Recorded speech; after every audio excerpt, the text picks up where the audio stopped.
네, 우리는 지금 레위기의 그 제사법을 살펴보고 있습니다. 제사법은 그리스도의 십자가 사역을 아주 풍부하고 풍성하게 예표하고 있습니다. 그래서 구약의 제사법을 십자가의 그 언어로 반드시 읽어낼 수 있어야 합니다. 지난 시간까지는 5대 제사 중에서 3가지를 살펴봤죠. 첫 번째가 히브리어로 뭐였습니까? 올라. 그래서 바로 번제였습니다. 번제는 그 각 제사의 여러분들이 그 특징을 하나 잡으시고 그 특징의 의미를 이렇게 생각하시고 그것을 십자가와 연결하고 이렇게 다 이해를 해 놓으시면 나중에 히브리서라든지 마태복음이라든지 이런 성경을 또 계시록도 그렇고 읽다 보면은 굉장히 잘 와닿습니다. 너무너무 잘 읽혀요.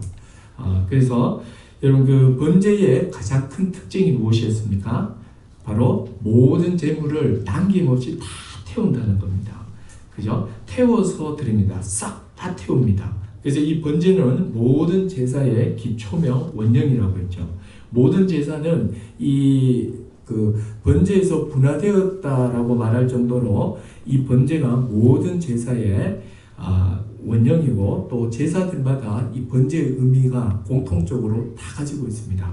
그래서 이 번제의 가장 큰 제사법의 특징은 다 태운다는 것. 이걸 통해서 나타내는 것은 하나님 편에서 보면 하나님의 진노가 남김없이 다 쏟아부어졌다. 이런 의미고, 두 번째로는 이렇게 이런 큰 은혜를 받은 신자는 하나님 앞에 자기 자신을 번제로 드린 것처럼 전적인 감사와 순종과 헌신으로 살아야 된다. 이겁니다. 그리고 두 번째 소제죠. 소제는 민하로서 곡식으로 드리는 제사입니다. 이게 특징이에요. 곡식 제사. 그래서 곡식으로 제사를 드리기 때문에 이것은 종교 언약과 아주 흡사하다는 거예요. 그래서 이것은 언약 관계 안에서 자발적 순종 그리고 또 하나님의 그 공급하심에 대한 감사를 드러내는 제사다. 이렇게 했고, 세 번째로 화목제예요. 쉐라임인데 이것의 가장 큰 특징은 뭐였습니까? 재물을 대부분 많이 남긴다는 거죠. 그죠? 콩팥, 그러니까 콩팥은 제가 설명을 안 했는데 짐승의 콩팥은 마음을 뜻합니다. 그래서 이 콩팥하고 기름은 가장 좋은 거예요. 그래서 우리의 마음과 가장 좋은 것은 불태워서 하나님께 드리고, 그리고 남는 고기의 일부, 그러니까 주로 오른쪽 뒷다리죠. 그는 제사장이 갖고 나머지는 다 제사를 드리는 제사자가 하루 내지 이틀 안에 다 먹어야 된다고 했습니다. 그래서 화목제의 제일 큰 특징은 뭐냐면 재물을 남겨서 제사자가 먹는다는 거예요. 상당히 많은 양을. 그죠? 요게 특징이죠. 그래서 의미는 뭐죠? 기본적으로 화목제는 감사다 그랬죠. 그래서 뭐 기도응답이 되거나 질병이 치유되면 되는 등 이런 감사한 일이 있을 때 감사제로도 드리고, 또 서운한 것을 실행할 때 또 서원제로도 드리고, 또 뜻밖의 생각지도 않은 감사의 일이 있을 때 혹은 그냥 감사할 때 자원제로서도 이 화목제를 드린다 그랬습니다. 그래서 이런 뭐 감사제나 서원제나 또 자원제 속에 바로 감사가 기본 깔려 있어요. 그래서 감사를 의미하죠. 그리고 제일 큰 특징은 뭐였습니까? 남은 고기를 이웃과 더불어 함께 먹는다는 거예요. 그래서 화목제를 드리는 날은 그 동네 잔치가 벌어진다 그랬죠. 그죠? 특히 소는 무조건 당일 다 먹어야 되거든요. 그러면 고기가 희귀한 그 고대에서는 완전히 동네 잔치가 나는 거죠. 그죠? 많은 사람들이 와서 고기를 먹으면서 감사한 일을 함께 나누면서 즐거움과 기쁨을 표출합니다. 그래서 하나님 나라에 들어온 하나님 백성의 삶이 뭐라는 것이요? 기쁨이며 즐거움이다. 그래서 여러분 예수 믿는 것은 굉장히 즐거움이고 기쁨이에요. 절대로 금욕주의적 태도를 가지면 안 됩니다. 이번에 우리 그 말씀 수련회 3일차가 이 부분에 대해서 그 이영 목사님이 잘 상세하게 설명해 주셨어요. 2시간 반 동안요. 그래서 여러분 교회 안에 어떤 형태로든지 간에 금욕주의적 신앙생활이 들어오는 걸 철저히 경계해야 됩니다. 이거는 다른 복음이며 이거는 예수 십자가 복음에 반하는 것이며 십자가 복음을 언저리로 밀어내 버리는 거예요. 여러분 예수 십자가를 부정하는 또 약화 악화시키는 모든 가르침과 모든 짓거리를 다 거절해야 돼요. 뭐 기도를 더 많이 하면 더 가까워진다? 뭐 이런 게 어디 있어요. 여러분, 기도는 많이 한다고 해서 더 가까워지고 덜 가까워지는 건 아니죠. 그게 아니라 그리스도의 십자가에서 이미 우리는 연합되고 한 몸이 되어버린 거죠. 그래서 하여튼 그렇기 때문에 그리스도 안에 들어온 자의 삶의 그 삶은 기본적으로 자유, 누림, 기쁨, 즐거움이에요. 저는 이걸 가장 먼저 우리 전면에 내세웠으면 좋겠어요. 아직도 신자들이 이 부분을 못 누리는 것 같아요. 그래서 제가 지난 시간에 이런 말씀 드렸죠. 행복의 파랑새를 쫓듯이 지금 현재를 받아들이지 못하고 지금 현재를 자기가 쫓고 있는 어떤 행복의 전 단계로 생각하면서 살지 말라 그랬죠. 그 바보짓입니다. 이미 우리는 그리스도 안에 들어온 자예요. 지금 못 누리면 언제 누리시려고 그래요? 지금 충분해요. 지금 주신 것으로 충분하고, 아니면 그리스도 안에서 주신 것만 생각해도 일단 넘치도록 주셨어요. 여기에 뭐가 더 필요하냐고요. 뭐 도와주시면 이건 성기라고 주시는 거니까 성기면 되잖아요. 그래서 여러분, 인생이 한번 우리는 매일 보잖아요. 아무리 큰 기업을 이루어도 이렇게 가실 때 보면은 다 그냥 그냥 맨몸뚱아리로 그렇게 가시더라고요. 하나도 자기가 읽은 거 못 가거든요. 그죠? 그래서 우리는 잘 알고 있습니다. 그래서 여러분, 이 화목제의 이 두 번째 의미, 하나님 나라 백성의 기쁨과 즐거움, 그리고 세 번째로는 하나님 백성들이 화목케 됨을 지켜야 된다는 걸 의미합니다. 자, 그 다음에 이제 오늘 속죄제인데요. 속죄제도 아주 굉장한 의미를 갖고 있어요. 저도 이걸 보면서 어제 저 혼자 완전 성령 충만해 버려가지고 수련의 여파인가 이렇게 했는데, 저 혼자 막 우리 목사님들 막 일주일 동안 그 스텝으로 가서 다 했거든요. 어떤 분은 이제 깨어나서 이제 9시 이제 설교 준비한다 이러더라고요. 저는 퇴근이다 이러면서 나는 막 기쁘다 이랬거든요. 내가 아주 어제 성령 충만해졌었어요. 근데 이 속죄제를 제가 이렇게 살펴보니까 이게 엄청난 이야기들을 하고 있는 거예요. 이게 지금 그리스도 안에서 이루어진 것들이더라고요. 다시 한 번 더 그리스도 안에서 이루어진 이 속죄의 은혜가 얼마나 컸는지 몰라요. 그래서 오늘 같이 좀 나누고 싶습니다. 자, 이 속죄제는요, 히브리어로요, 하타트예요. 하타트는요, 죄를 씻음, 이런 뜻을 갖고 있습니다. 죄를 씻는 것과 관련된 제사인데, 근데 네 번째 제사가 속죄제, 이렇게 이야기하니까 이 네 번째 제사만 속죄의 의미를 갖고 있는 듯하죠. 그러나 여러분, 속죄의 의미는요, 모든 제사가 다 기본적으로 가지고 있습니다. 속죄한다는 말이 무슨 말이죠? 일상생활에서 잘 쓰지는 않지만 간혹 이런 말 하죠. 내가 저지른 일, 내가 속죄할게. 이런 표현을 쓰지요. 속죄한다는 건 뭐죠? 바로 죄값을 치른다는 거예요. 번제는 모든 제물이 불태워짐으로 하나님의 진노를 해결하는 거죠. 내 대신에 번제 제물이 모든 하나님의 진노를 받아 죄값을 치렀죠. 우리 주 예수 그리스도가 번제물로서 하나님의 모든 진노를 내 대신에 그 죄값을 다 속죄해버리신 거예요.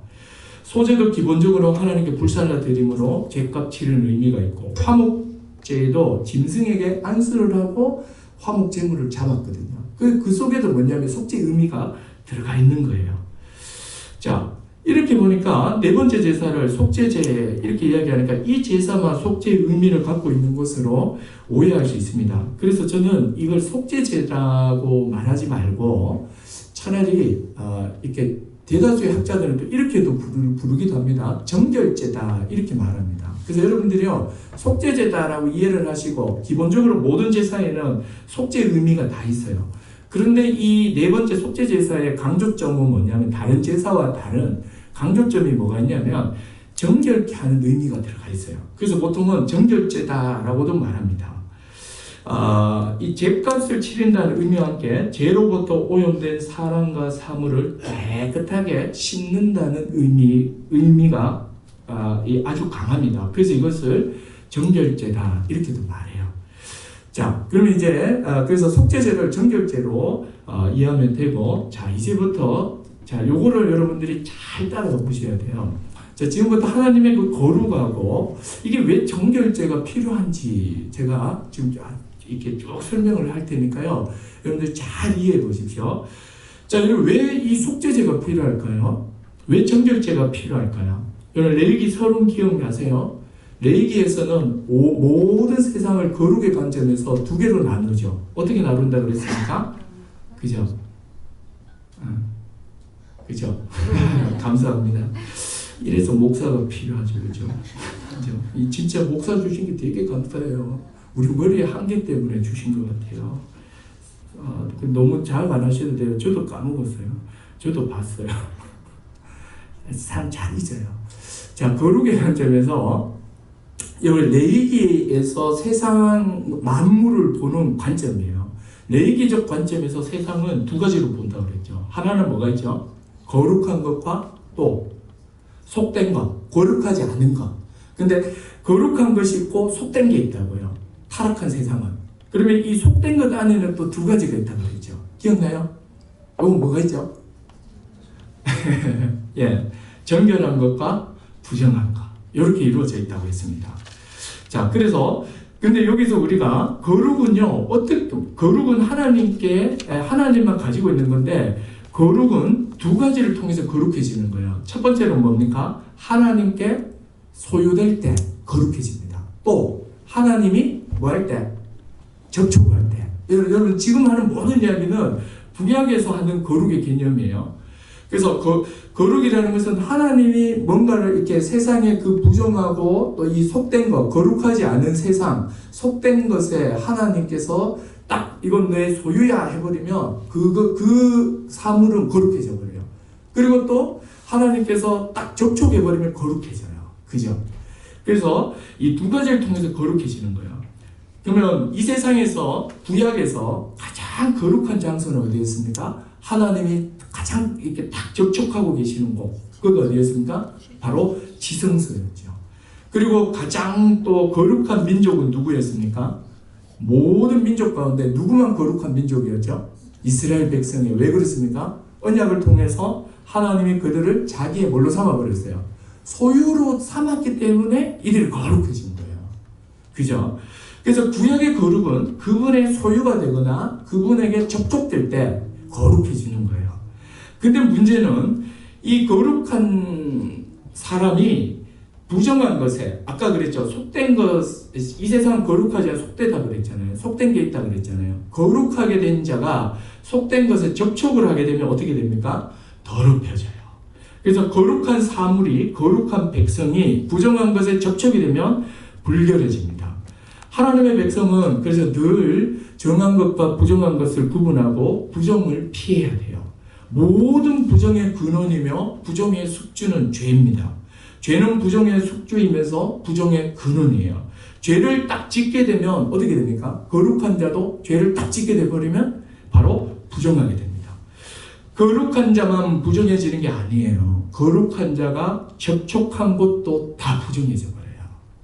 자, 여러분 속죄제를 이해하기 위해서는 이 메커니즘을 딱 이해하고 계셔야 돼요. 첫 번째로는 죄는 모든 부정의 근원이다. 두 번째로 하나님께 소유된 거룩한 하나님의 백성이 죄를 짓게 되면 어떻게 된다? 불결해진다. 세 번째, 불결해진 하나님의 백성이 접촉한 모든 것도 어떻게 된다? 불결해져 버려요. 자, 그렇기 때문에 여러분 정화의 필요성이 생기는 거예요. 여러분 왜 정화의 필요성이 생기는지 한번 생각해 보십시오. 여러분 만약에 거룩한 백성이 부정하게 되고 또 거룩한 자들이 접촉했던 것이 다 부정하게 되면 어떤 일이 벌어집니까? 거룩하신 하나님이 이스라엘과 언약하시고 성막 가운데 거하셨죠. 지상에서 가장 거룩한 장소가 지성소예요.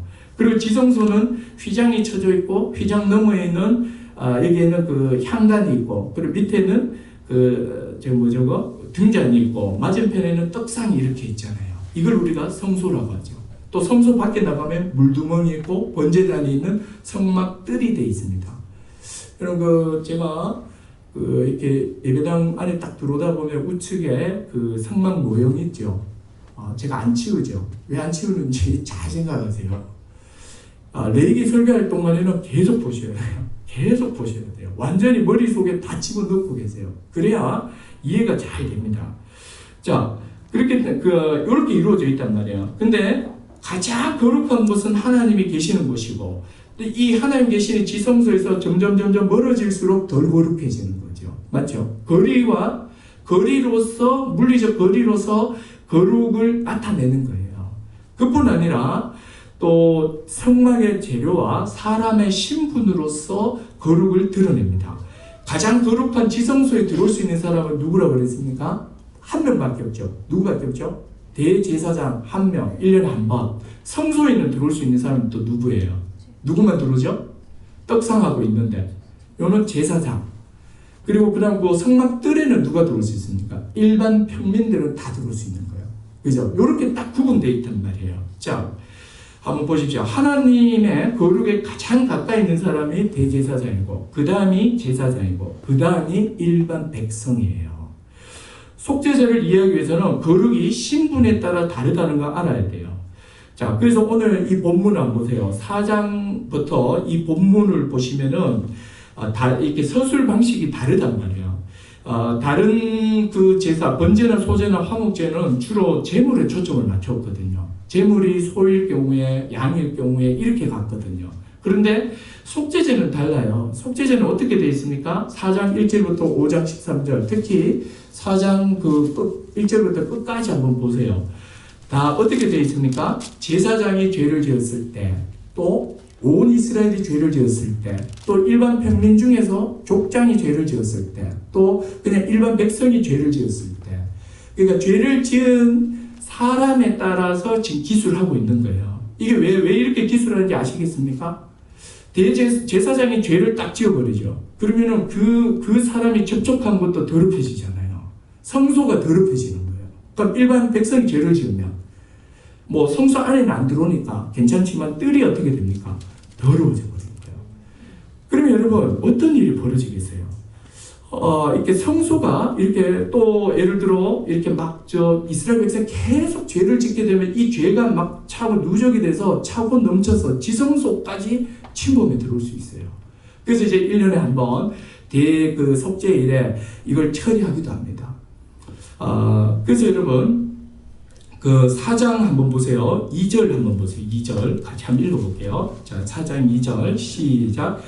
이스라엘 자손에게 말하여 이르되 누구든지 여호와의 계명 중 하나라도 그릇 범하였으되, 그죠? 이스라엘 자손에게 말해서 누구든지 여호와의 계명 중에 하나라도 그릇 범하는 거, 이게 뭐야? 핫핫해요. 이게 핫하예요. 죄 짓는 거예요. 죄 짓는 거. 죄를 딱 지으면 어떻게 돼요? 죄를 지으면 지은 사람이 어떻게 되죠? 부정하게 돼버린 거예요. 자, 부정하게 되는데, 부정하게 되는 사람이, 만약 그 죄를 지은 사람이 3절 보세요. 만일 기름 부음 받은 제사장이 범죄를 하면 백성의 허물이 되었으면 그가 범한 죄로 말미암아 뭐를 들고 와야 되는지 아세요? 제사장은요, 수송아지예요. 제사장이 돈이 안 많은데 제사장은 무조건 범죄하면 소 한 마리 들고 와야 돼요. 그죠? 그리고 이 소를 어떻게 하라고 나옵니까? 회막문 앞에 끌어다가 죄를 범한 제사장이 머리에 뚝 안수를 합니다. 그리고 여호와 앞에서 잡습니다. 그리고 피를 가지고, 이것부터 아주 중요합니다. 피를 가지고서 어떻게 합니까? 거기 5절 한번 보세요. 기름 부음 받은 제사장은 그 수송아지의 피를 가지고 회막으로 들어가죠. 6절 그 제사장의 손가락에 자 피를 딱 찍어요. 찍어가지고 어디에 7번 뿌립니까?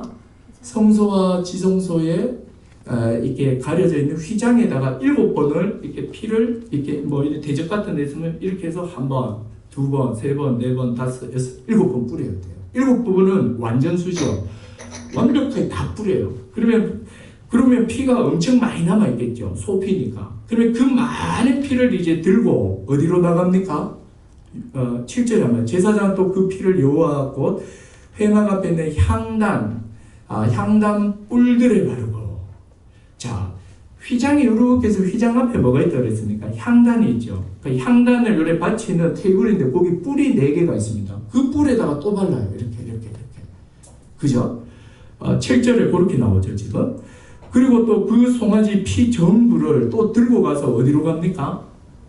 자, 회막 문 밖으로 나가면 뭐가 있죠? 물두멍을 지나면 거기에 뭐가 있습니까? 번제단이 있죠. 그 번제단에다가 그 피를 확 다 들이부어버리는 거예요. 이로써 이제 다 정결케 되는 거예요. 이 재밌죠, 그죠? 그리고 여러분 22절에 한번 보세요. 22절. 22절에 보면 이것도 같이 한번 읽어볼까요? 22절 시작.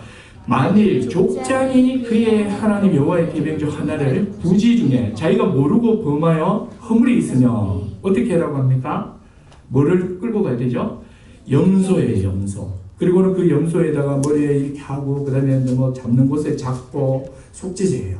그리고 제사장은 그걸 피를 찍어서 25절 봐요.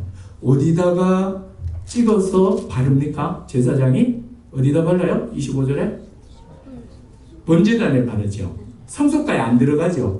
맞죠? 확인됐죠? 또 27절에 그리고 남는 거는 이제 또 피를 다 쏟아부는 거예요. 번제단도 어떻게 이루어져 있냐면 번제단 이렇게 있으면 사각형의 뿔이 이렇게 있어요. 그 뿔에다가 이렇게 피를 뿌리고 나머지 피는 밑에다가 다 쏟아붓는 거예요. 그 27절에 또 한번 보세요. 같이 읽어보겠습니다. 시작. 만일 평민의 한 사람이 여호와의 계명 하나라도 부지 중에 범하여 허물이 있으며 어떻게 해야 됩니까? 암염소죠. 차이점이 뭐예요? 족장은 순염소고 그냥 일반 평민은 암염소죠. 요 차이만 있는 거예요. 순놈이 비쌀까요? 암놈이 비쌀까요? 순놈이 비싸요. 근데 요 바르는 건 똑같아요. 족장이 바르는 거랑 똑같이 번제단 뿔에 바르고 쏟아 부으면 돼요. 차이는 뭐가 있는 거죠? 예? 예. 그냥 가격 차이가 있을 뿐이죠. 그래서 족장이 조금 더 잘 살겠죠. 그죠? 그러니까 조금 더 잘 사니까 순놈 하라 그러고 평민은요, 그냥 암놈을 하라는 거예요. 그런데 뿌리는 곳은 다 똑같아요. 근데 여러분, 제사장은 요즘 말하면 목회자잖아요. 근데 목회자는 죄 지으면 어떻게 돼요? 암염소도 아니고 수염소도 아니고 뭐죠? 송아지입니다. 수송아지예요. 소 한 마리 들고 가야 돼요. 야, 이거 내가 진짜 겁나서도 제 못 지을 것 같아요. 그죠? 자, 그래서 이 지성소는 1년에 한 차례 이스라엘의 대제사장이 아까 제가 처리한다라고 했습니다. 여러분, 속죄제가 없다면 번제를 통해서 하나님의 진노는 해결됐지만 죄로 인한 오염은 해결될 길이 없는 거예요. 그러면 거룩하신 하나님께서 오염된 그곳에 하나님이 거할 수 있나요, 없나요? 못 하는 거예요. 여러분, 이 개념을 잡으셔야 돼요. 그러니까 지금 여러분, 구약의 거룩하신 하나님이 지금 2019년을 살아가는 지금도 동일하게 거룩하신 하나님이에요. 거룩이 손상되거나 거룩이 약화되지 않았다고요. 똑같이 거룩하신 하나님이에요. 근데 그 거룩하신 그 하나님께서 예수 그리스도가 오시기 전에는 자기 백성과 언약하시고 성막이라는 물리적 공간 가운데 계셨던 거예요. 공간 가운데 계시면서 이 거룩의 문제를 계속해서 처리할 수 있는 방법을 지금 가르쳐 주신 거예요. 그래서 죄를 짓게 되면 대제사장이든 제사장이든 그가 접촉하는 곳이 다 어떻게 돼요? 불결해진단 말이에요. 죄로 오염되어 버려요. 그렇기 때문에 제사장의 죄는 아주 심각하게 다뤄지는 겁니다. 왜 그렇죠? 성소에까지 죄가 밀고 들어오게 되거든요. 그냥 이것만 처리할 길을 주지 않는다면 어떤 일이 벌어지겠습니까? 거룩하신 하나님이 지성소에 거할 수 있나요, 없나요? 거할 수가 없게 되는 거예요. 그래서 하나님께서는 하나님의 백성이 죄를 지었을 경우에는 어떻게 하라는 거죠? 바로 그 죄를 깨끗하게 할 필요성이 있는 거예요. 그래서 하나님께서 명한 게 뭐냐면 정결제예요. 이걸 우리가 속죄제다라고 하는 거예요. 그래서 이걸 드리지 않으면 그 성전이 더럽혀져 버린 거예요. 성전이 더럽혀지면 하나님이 그 가운데 계시지 않잖아요. 그럼 이스라엘 백성은 망하는 거죠. 자, 그러면 이제 언제 속죄제를 드리는가? 어떤 죄를 지었을 때 드리는가? 그게 이제 5장 1절부터 13절까지 쭉 나와 있습니다. 법정에서 보복이 두려워서 이렇게 귀찮아서 증인이 되지 않는 그런 죄. 또 부정한 짐승, 주로 죽은 사체와 이렇게 접촉했을 때, 또 부지 중에 하나님 앞에 맹세해놓고 그 맹세의 내용이 좋든 싫든 맹세해놓고 맹세를 이행하지 않았을 때, 이외에도 출산을 한 뒤에 이렇게 한 뒤에 여러분 출산을 하게 되면은 이 몸속에 있는 어떤 분비물들이 이렇게 나오잖아요. 그죠? 이게 이 자체가 뭐냐면 부정한 거예요. 왜냐하면 있어야 될 정상적인 상태가 아니거든요. 이 분비물들은 원래는 이렇게 안쪽에 있어야 되는 거죠. 근데 이게 밖으로 나오기 때문에 이 자체가 부정하다고 보는 거예요. 그래서 출산을 하면 뭐 일주일이나 2주 동안 부정하게 되고, 그래서 이걸 해결해야 하기 때문에 속죄제를 드려야 되고, 또 유출병, 뭐 피부병 같은 것도 이것도 죽음의 증상이기 때문에 죽음을 올리는 거기 때문에 연관되어 있기 때문에 피부병도 이렇게 자기가 낫게 되면 또 속죄제를 또 드려야 돼요. 안 드리면 그가 접촉하는 것이 다 더러워지거든요. 이렇게 지금 딱 규정을 하고 있습니다. 자 이제 가장 중요한 속죄제의 의미에 대해서 이제 말씀드리겠습니다. 자, 오늘 어떻게 보면 설교가 지금부터예요. 지금부터 이 개념을 가지고 제가 히브리서를 가지고서 그리스도 안에서 이게 어떻게 지금 우리에게 적용되고 있는지를 말씀을 드리겠습니다. 여러분, 정결제는 죄로 인한 오염에서 깨끗하게 되기 위해서 드리는 제물이라고 했죠. 여러분, 예수님을 잘 보십시오. 여러분들 예수를 믿었죠? 여러분, 예수를 믿는다라고 했을 때 많은 의미를 가지고 있는 거예요. 제가 여러분 이 5대 제사 하면서 제가 제일 큰 은혜를 받는 게 뭐냐면, 사실 예수 믿는다 이거는 좀 추상적인 것 같고 좀 내적인 것 같고 눈에 안 보여요. 그런데 여러분 어떻습니까? 레위기는 다 눈에 보여요. 그죠? 하나님의 무서운 진노가 그 제물이 활활 타는 걸 통해서 하나님의 진노가 막 이렇게 막 내려오는 것을 통해 막 내려오고 있는 것이 그 제물 타는 걸 통해서 막 눈앞에 선하게 보이잖아요. 그죠? 그리고 또 화목 제물을 동네 사람들 모아가지고 하하호호 하면서 손해했던 관계들이 막 회복되고 막 즐겁게 먹고, 이걸 통해서 언약 백성의 즐거움과 기쁨이 실제로 막 표현이 되잖아요. 맞죠? 그렇기 때문에 여러분, 이 모든 게 사실은 그리스도를 믿을 때 이 모든 게 우리한테 이루어진 이야기예요. 번제에서 나타났듯이 예수를 믿었다, 이 말은 하나님의 진노가 예수 그리스도에게서 다 부어졌다는 거예요. 이제는 우리에게 뭐가 없다는 거예요? 형벌이 없다는 거잖아요. 어떤 저주도 어떤 심판도 어떤 형벌도 없어요. 이미 충분히 그리스도에게 하나님의 진노가 다 부어졌어요. 우리 이걸 믿는 거예요. 그 두 번째로는 이것만 있나요? 예수 믿는다는 것은 나와 언약을 맺으시고 우리 주님이 왕이 되셔가지고 이 종주국의 그 왕은 봉신국을 적의 위협으로부터 보호해야 되고, 또 먹을 게 없으면 공급돼야 돼요. 마찬가지로 우리의 왕이신 그분께서 우리를 지키시며 악한 것으로부터 인도하시고 모든 것을 공급해 주시는 주가 되셨다는 거예요. 이걸 우리가 믿는 거예요. 예수 믿는 거는. 이때까지 내가 예수 믿기 전에는 눈에 보이는 내 통장 안에 있는 그 잔고가 나의 주였다면, 이제는 그리스도를 믿으면 이제 그분이 주가 되셔서 내 인생을 인도하실 것이다. 이 믿음이 생긴다는 거죠. 그리고 또 세 번째로는요, 하나님과 관계가 회복되어 하나님의 백성이 되어 매일매일 우리의 삶이 기쁨이요 즐거움이요 누림이라는 거예요. 그래서 여러분, 성도가 감사가 없고 자유함이 없고 즐거움이 없을 때는 뭔가 지금 율법주의나 뭔가 지금 자꾸 작동하고 있는 거예요. 근데 이 모든 거짓 가르침을 다 그냥 몰아내야겠죠. 자, 그리고 여러분, 예수 믿는다는 것은 바로 이 그리스도 예수를 믿음으로 말미암아 앞에서 이야기했던 그 모든 것과 더불어서 죄로부터 내가 어떻게 됐다는 거예요? 깨끗해졌다. 이걸 믿는 거예요. 깨끗해졌다는 거예요. 하나님 앞에 티나 주름 잡힌 것이나 어떤 부정도 없는 깨끗한 자가 됐다. 이겁니다. 제가 아주 오래전이에요. 한 20년은 더 된 것 같아요. 아주 오래전에 봤던 영화 한 장면이 생각이 났어요.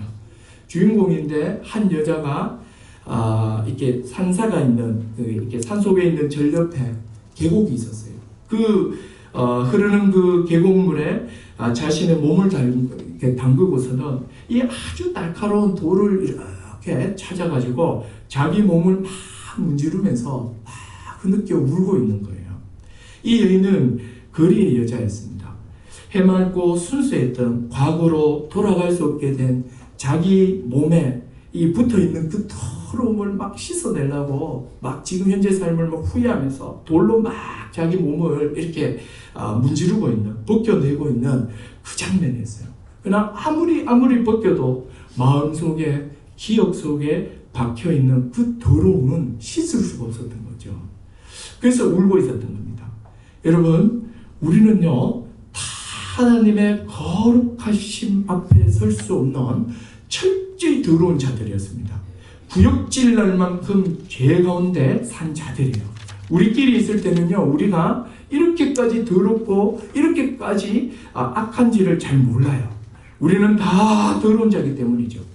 구더기가 똥무더기에서 서로 깨끗하다고 말하는 격으로 살았던 거예요. 하나님의 거룩함 앞에 설 수 있는 사람은 아무도 없었죠. 우리의 죄는 깊으며 광범위하며 교묘하며 아주 사악했어요. 껍질을 벗기고 계속 벗겨도 악한 게 샘솟듯이 나오는 게 우리였다니까요.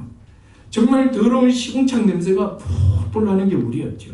여러분, 죄의 심각함은요, 하나님의 거룩함 때문에 이 죄가 심각해지는 거예요. 하나님의 거룩을 알지 못하고 하나님의 거룩함에 서보지 않았던 사람들은 이 죄가 심각한지를 몰라요. 그러나 하나님의 거룩을 알고 그분의 거룩 앞에 한 번이라도 서봤다면 우리의 그 죄가 얼마나 더럽고 악한지를, 또 추잡스럽고 추악하고 냄새나는지를 알게 되는 거죠. 그러나 우리 주 예수 그리스도를 통해서 거룩하신 하나님을 만나고 그의 거룩 앞에 우리가 설 수 있게 된 거예요. 그래서 여러분, 우리가 그리스도 예수 때문에 우리가 그분의 그 거룩 앞에 섰잖아요. 또 그 거룩을 봤잖아요. 정말 참된 신자라면은요, 참된 신자라면 주님의 거룩을 맛보고 그 거룩을 경험한 자라면 그리스도를 믿기 전에 자신의 그 삶이 얼마나 엉망인지를, 똥무더기에서 서로 깨끗함을 자랑하는 아주 그런 상태에 있었다는 것을 알게 될 겁니다. 여러분, 여전히 하나님의 진노는요, 진리로 불의를 막는 저 불신자들에게 여전히 지금 나타나고 있는 거예요. 여러분, 이런 생각을 가지면 아직 여러분들은 죄의 심각함과 거룩을 몰라요. 그냥 촌에서 자고 날아서 한평생 밭일만 하다가 이렇게 생을 지금 마무리하고 계시는 저 할머니가, 일자 무식의 그 무식한신 저 할머니가, 평범한 저 할머니가 무슨 죄인이라고 저 할머니까지 하나님이 지옥을 보내야 된단 말이에요. 그러니까 이거는요, 하나님의 거룩을 모르고 하는 이야기예요. 여러분, 하나님의 거룩을 안다면, 또 오늘 이 속죄제를 한번 보세요. 얼마나 철저하게 이렇게 사람별로 죄를 다 구분을 하고, 또 사람마다 재물을 다 구분하게 하셔서 이 죄로 인해서 오염된 걸 철저하게 쉽게 만들어주잖아요. 그 왜 그렇게 할까요? 하나님의 거룩 때문이에요. 그래서 여러분, 우리는 우리 편에서는요, 우리가 주님의 그 거룩을 얼마나 알겠습니까?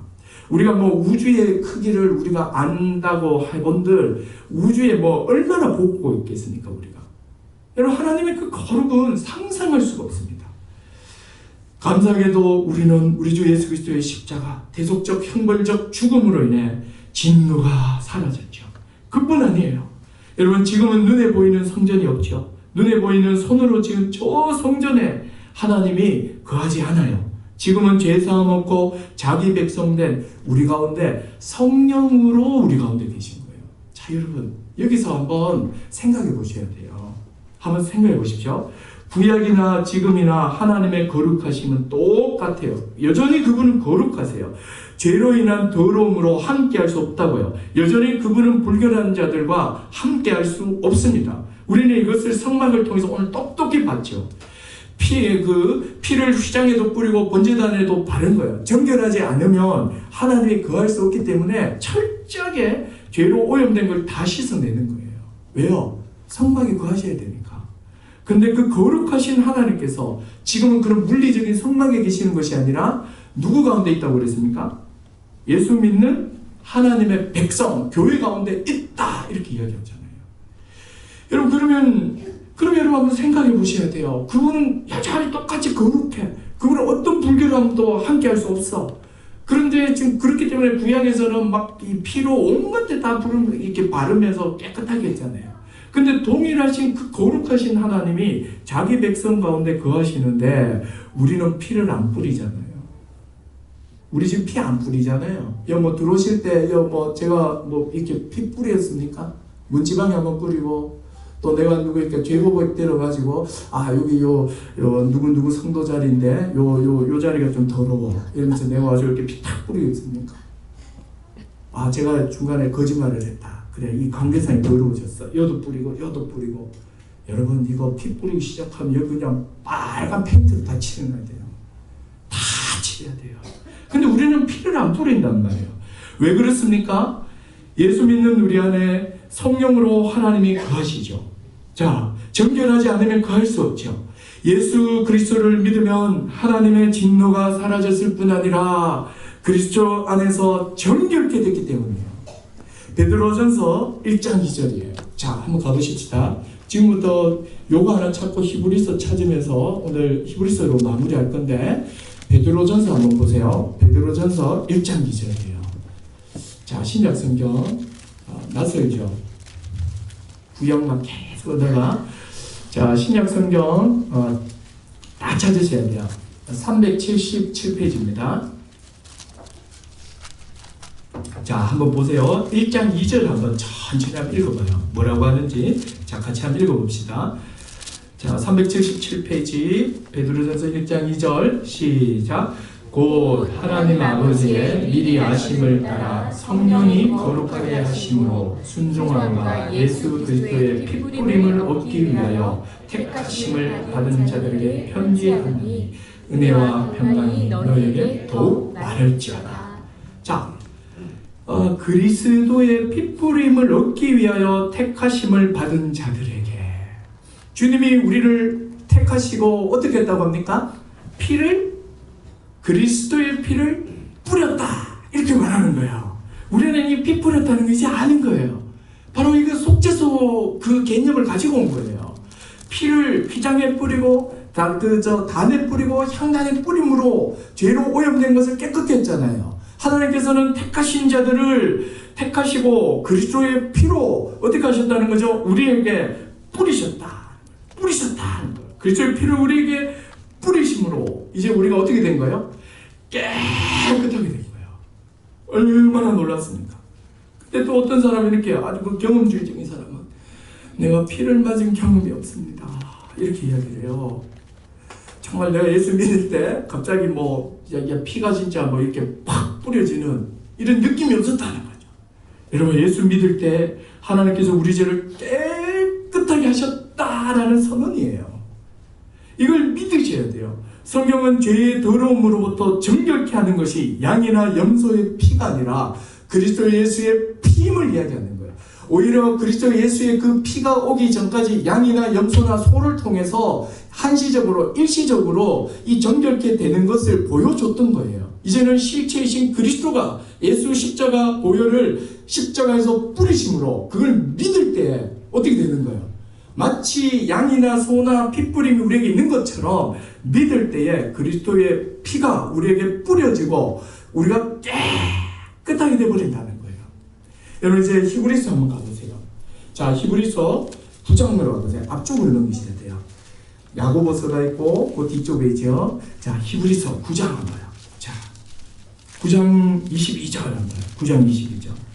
놀라운 선언입니다. 자, 히브리서 9장 22절 같이 한번 읽어보겠습니다. 시작.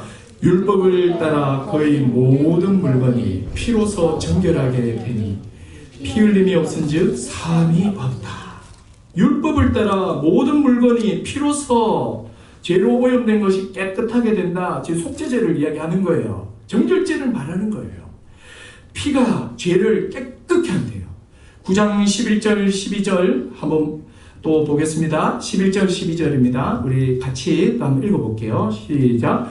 그리스도께서는 장래 좋은 일의 대제사장으로 오사 손으로 짓지 아니한 것 곧 이 창조에 속하지 아니한 더 크고 온전한 장막으로 말미암아 염소와 송아지의 피로 하지 아니하고 오직 자기의 피로 영원한 속죄를 이루사 단번에 성소에 들어가셨느니라. 할렐루야. 할렐루야. 얼마나 놀라운 말씀입니까? 그리스도께서는 장래 좋은 일의 대제사장으로 오셨어요. 그분은 손으로 지은 성소가 아니라 창조에 속하지 않은 하늘에 속한 성소에 들어가시는데 대제사장으로 들어가신 거예요. 근데 그 대제사장 손에 들려있는 것은 염소나 황소, 송아지의 피가 아니라 자기의 피를 들고 들어가신 거예요. 예수 그리스도는 대제사장이면서 동시에 자신이 속죄 제물로서 자신을 드렸다는 거예요. 자기의 피를 가지고 하늘 성소로 단번에 들어가셨다. 이렇게 말합니다. 단번에 제사를 이루신 거예요. 이게 뭐예요? 이게 예수 십자가예요. 13절 14절 한번 볼까요? 13절 14절 또 한번 같이 읽어볼게요. 시작. 염소와 황소의 피와 및 암송아지의 죄를 부정한 자에게 뿌려 그 육체를 정결하게 하여 거룩하게 하거든 하물며 영원하신 성령으로 말미암아 흠없는 자기를 하나님께 드린 그리스도의 피가 어찌 너희 양심을 죽은 행실에서 깨끗하게 하고 살아계신 하나님을 섬기게 하지 못하겠느냐. 염소와 황소의 피도 일시적으로 깨끗하게 하고 거룩하게 하는데 하물며 흠없는 자기를 하나님께 드린 그리스도의 피가 무엇을 깨끗게 한다 그러죠? 무엇을 깨끗게 해요? 너희 양심이요. 그래서 우리가 느낌이 없는 거예요. 아시겠죠? 그래서 우리가 예수를 믿을 때 그 피가 우리 몸에 뿌려진 게 아니고 무엇에 뿌려졌다는 거예요 지금? 우리 양심에 뿌려져서 양심을 어떻게 했다는 거예요 지금? 깨끗하게 했다는 거예요. 여러분 죄는요 다 마음과 관련돼 있어요. 죄는 더럽혀진 마음에서 나와요. 사람을 더럽게 하는 것은 우리 마음에서 나오는 죄입니다. 그래서 여러분들 아시죠? 사회생활을 할 때 겉모습으로 그 사람을 판단하지 마세요. 그냥 뭐 아주 젠틀하다, 옷 깨끗이 입는다, 아주 스마트하네, 뭐 이렇게는 판단할 수 있어요. 그렇지만 겉모습으로 그 사람의 성품을 판단하지 마세요. 여러분 겉모습은 그 사람의 성품을 드러내지 않아요. 사람의 마음에 그 사람 됨됨입니다. 마음이에요. 사람을 더럽게 하는 것은 우리 마음에서 나오는 다 죄예요. 이 죄가 우리를 시기하게 하고 질투하게 하고 원망하게 하고 악한 생각, 악한 추측, 모독, 비방, 당짓는 거 온갖 악한 것들을 다 산출해내잖아요. 뭐지? 어디서 나와요? 더럽혀진 마음에서 나오는 거예요. 근데 그리스도의 피가 우리의 양심을 어떻게 했다고 합니까? 양심을 그냥 마음으로 보세요. 우리의 마음 자체를 어떻게 해버렸다는 거예요? 깨끗하게 했다는 거예요. 즉 우리의 마음을 완전히 바꿔놨다는 거예요. 새 마음 새 본성으로 어떻게 해버린 거예요? 개조해버린 거예요. 새롭게 창조해버린 거예요. 그리스도의 피가 우리의 마음을 완전히 뒤바꿔버렸다니까요. 여러분 예수를 믿어서 착한 일을 하는 거예요. 착한 일을 해서 예수를 믿는 게 아니에요. 착한 일을 하기 위해서는 마음이 새로워져야 된다니까요. 왜 윤리, 도덕 이게 왜 안 되는지 아세요? 왜 교육이 안 되느냐면 이렇게 착하게 이렇게 몇 가지 행동은 할 수 있지만 뭐를 못하는 거예요. 마음을 새롭게 못한다니까요. 착한 행동 하나 하면 어떻게 됩니까? 또 그 마음속에 그 착한 행동했다는 것에 대한 교만과 판단이 또 올라오는 게 우리 인간이에요. 여러분 죄는요 의지로 이기지 못해요. 죄를 의지로 이겼다고요? 여러분 죄를 의지로 이기는 순간에 내가 이 죄를 이겼어 하는 자기의가 확 돌아버려요. 그게 교만해져요. 그래서 여러분, 이 죄는요, 인간의 의지와 또 교육과 또 뭐 어떤 그런 이 여러 윤리 도덕적인 것으로 되는 게 아니에요. 죄를 이길 수 있는 것, 죄와 멀리할 수 있는 유일한 길은 바로 이 양심이 새로워지는 거예요. 마음이 새롭게 되는 거예요. 우리가 이게 어디서 확인했습니까? 구약 이스라엘의 역사에서 봤잖아요.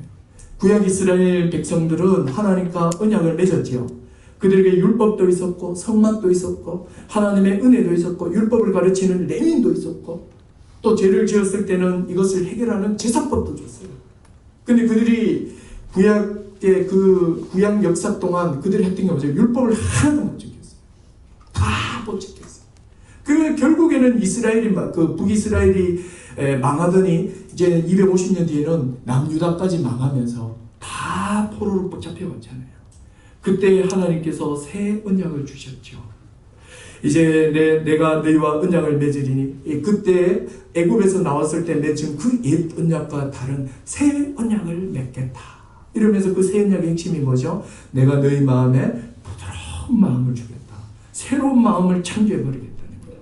새 본성, 새로운 마음으로 창조해버리겠다. 바로 새 언약 백성을 내가 만들겠다는 거예요. 그게 뭐냐면 바로 이 말씀이에요.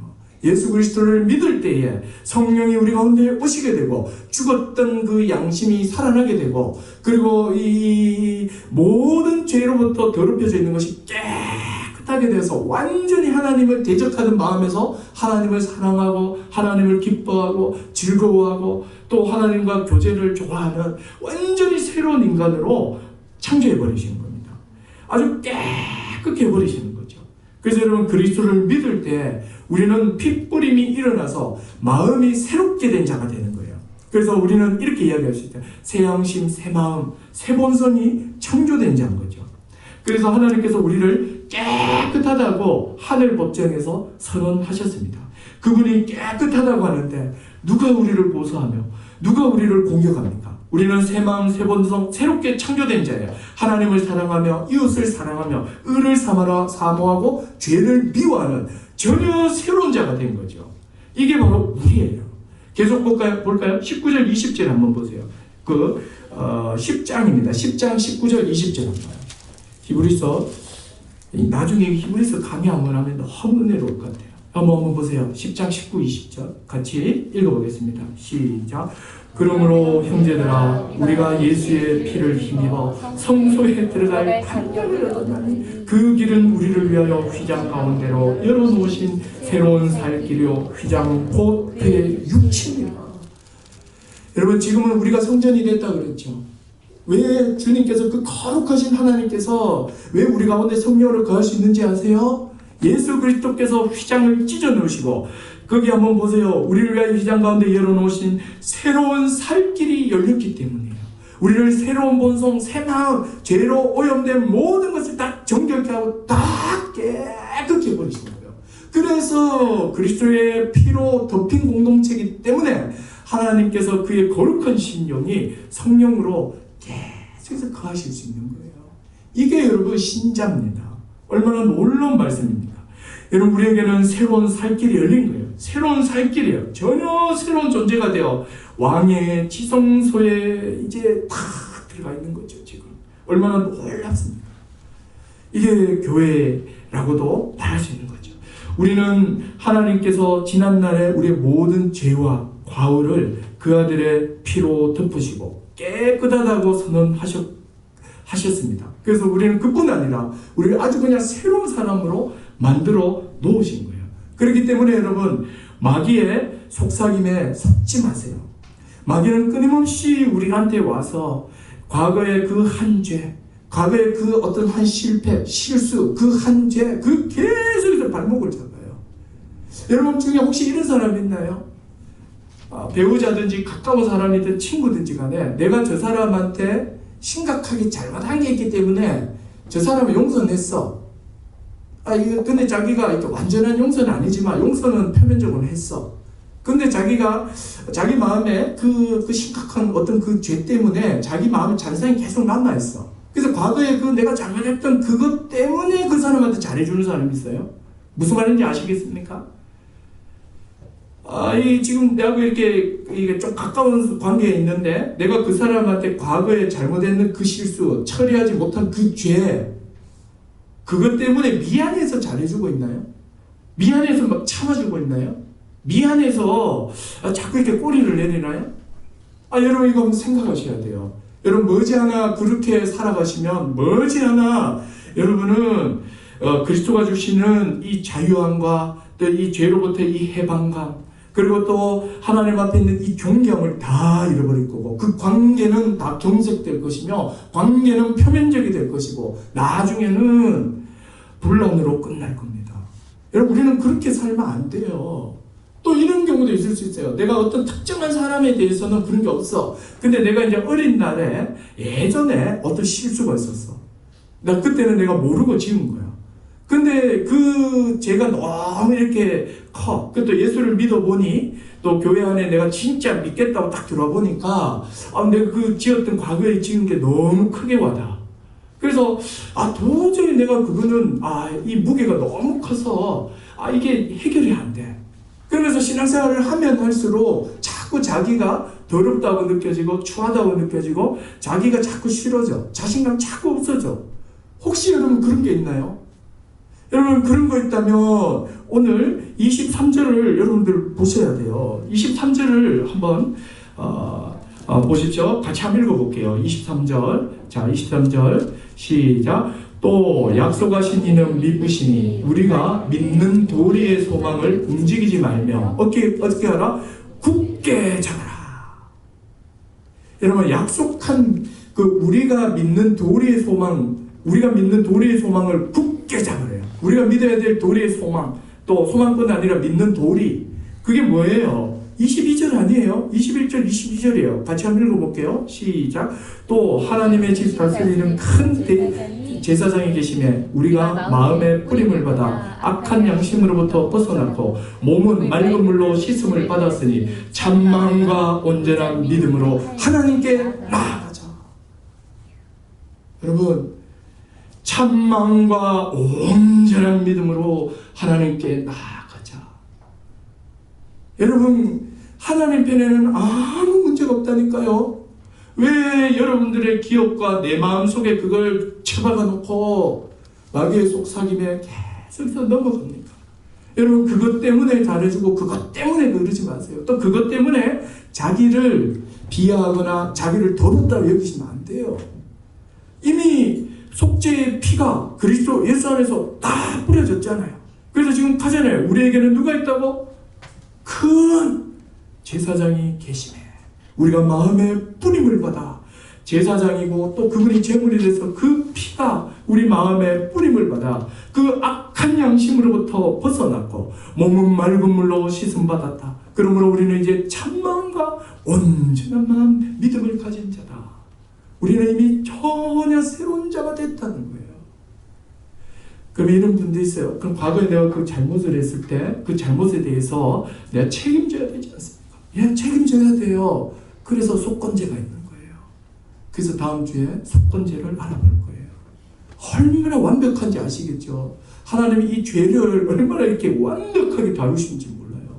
먼저는 오늘 이 속죄제는 본인에게 정말 철저하게 인지하고 인식하세요.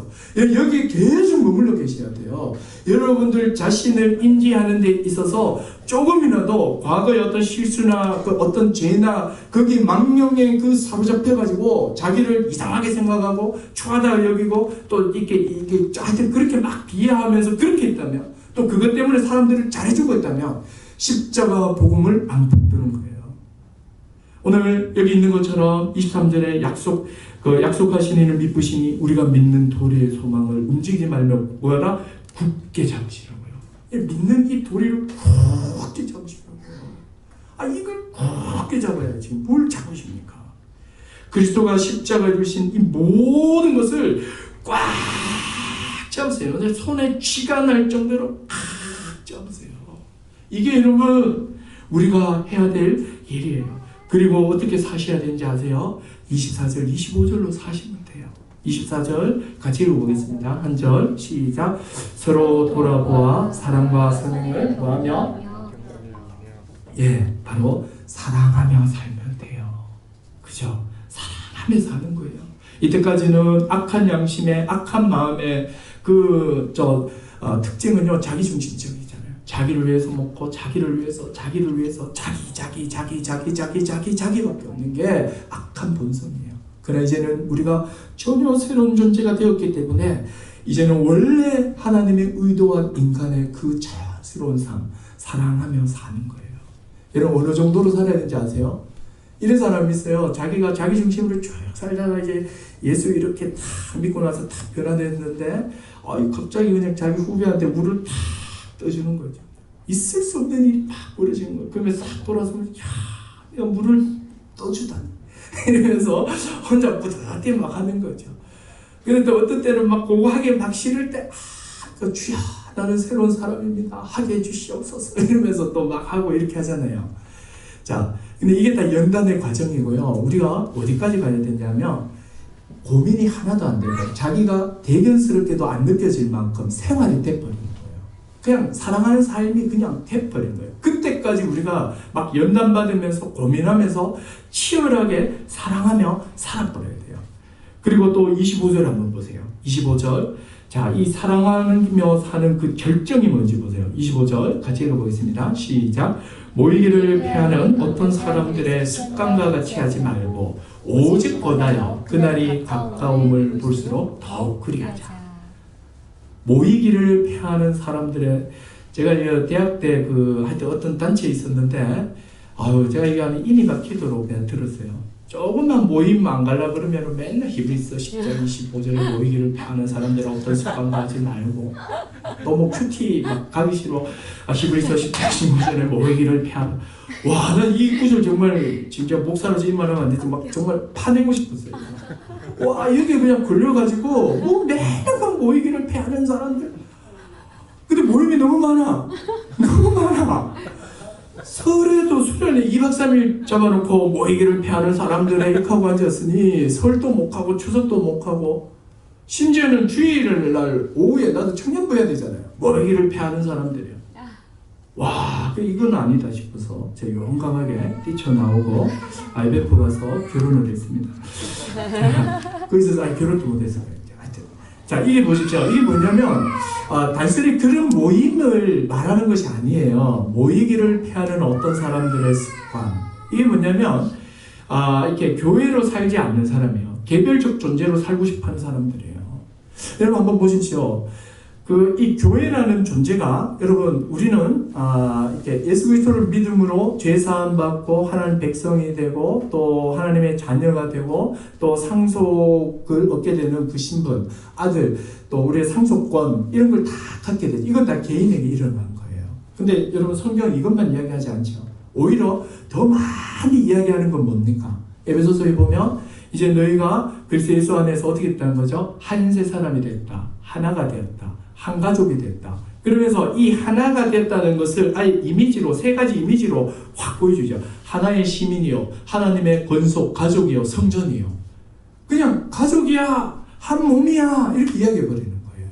여러분, 원래 하나님의 이 디자인 속에 있었던 인간은요, 성삼위 하나님이, 삼위 하나님이 공동체로 완벽한 연합 가운데서 삼위 하나님이 계셨죠. 우리가 우리의 형상을 따라, 이제 우리의 형상을 따라 사람을 만들자 하시면서 그 남자와 여자를 만들었죠. 형상을 따라 했을 때는 뭐 다스림도 있지만 하나님의 이 속성, 연합된 이 관계의 속성을 따라서 남자와 여자를 만드신 거예요. 그래서 남자에게서 여자가 나왔죠. 여러분, 다른 짐승들은 다 어떻게 했습니까? 흙으로서 암놈, 순놈 만들었어요. 근데 사람만 남자를 먼저 만들고 남자에게서 갈빗대를 취하여서 만든 거예요. 부부관계를 말하는 게 아니죠. 아담과 하와는 인류의 최초니까 이 사람 모든 인류의 원형이에요. 하나님이 디자인하고 하나님이 만든 사람은요, 원래부터 뭐예요? 한 몸으로 존재하는 거예요. 한 가족으로 존재하는 거예요. 그러나 이 죄가 들어오면서 다 분열돼 버린 거예요. 분열돼 버리고 자기중심적으로 막 살아가고. 그래서 여러분, 사랑하자, 이게 무슨 말인지 안 봐요. 사랑하자, 이건 다 뭡니까?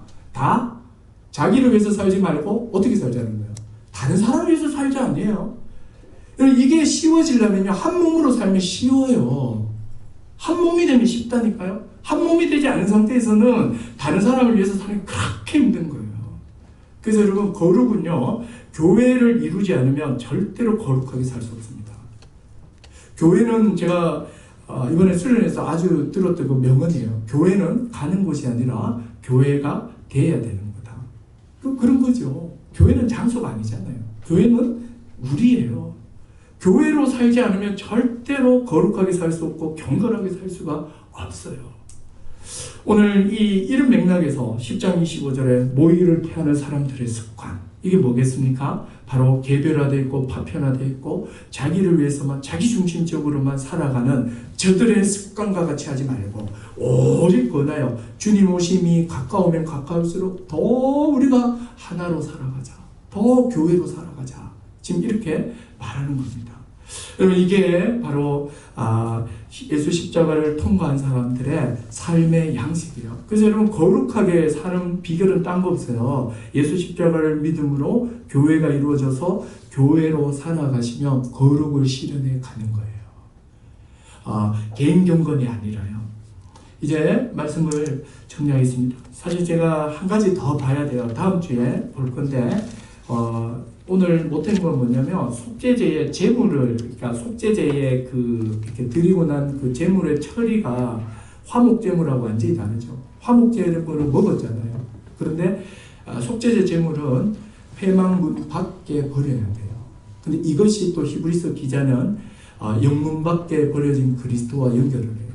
예루살렘 성 밖에서 십자가의 죽으심이 바로 속죄제로서 죽으시고 이렇게 그 속죄 제물이 회막문에 던져진 것처럼 그리스도가 던져졌다. 그러면서 우리도 그리스도의 그 고난을 쫓아가자, 이렇게 정리를 해내거든요. 제가 다음 주에 이 부분하고 속건제하고 죄와 배상의 문제, 요까지 딱 처리하면 이제 그리고 대강 이렇게 죄와 관련된 문제는 정리가 되는 것 같아요. 자, 여러분, 오늘 이 속죄제를 오늘 저는 정말 굳게 잡았으면 좋겠습니다. 예수 십자가에서 이미 우리가 대제사장이신 그분의 피로 친히 우리를 뿌리심으로 어떻게 합니까? 깨끗하게 하셨어요. 여러분, 이것을 우리가 움직이는 거예요. 딴 것이 동기가 되면 안 되거든요. 오늘 이 시간에 우리 같이 한번 기도했으면 좋겠습니다. 우리가 마음을 모아서 이렇게 한번 기도하십시다. 여러분, 여전히 여러분 자신을 한번 보십시오. 여전히 그리스도의 속죄의 이 은혜, 죄사함의 이 은혜가 몇십 년 전에 아니면 최근에 그것까지 미치지 못하고 있나요? 여러분, 이거는 완전히 마귀의 꾀임에 빠져 있는 거예요. 여러분, 예수 그리스도의 피가 우리의 양심에 뿌려짐으로 말미암아 이제 우리가 깨끗한 자가 되었습니다. 지금도 날 위하여 대제사장 되신 그리스도께서 제사장이 휘장의 피를 바르고 뿌리고 등잔에 뿌리고 번제단에 뿌리고 붓는 것처럼 지금도 대제사장이신 그리스도께서 하신 그 일들을 우리에게 적용시키고 계시고 또 날 위하여 기도하고 계십니다. 그러므로 우리는 염려하거나 걱정하거나 또 과거의 그런 망령에 사로잡히지 마십시오. 우리에게는 더 나은 길, 생명의 길이 열려있고 그 길에 서 있습니다. 여러분, 다 같이 이렇게 한번 기도하십시다. 하나님, 그리스도 예수의 핏뿌림으로 내가 정결케 되게 하시니 감사합니다. 이제는 모든 과거의 죄와 죄책감에서 벗어나게 하여 주시고 이제는 믿음의 이 도리를 굳게 잡고 하나님 앞에 살아가게 하여 주시옵소서. 우리 시간에 결단하며 기도하며 나가시겠습니다. 기도합니다. 하나님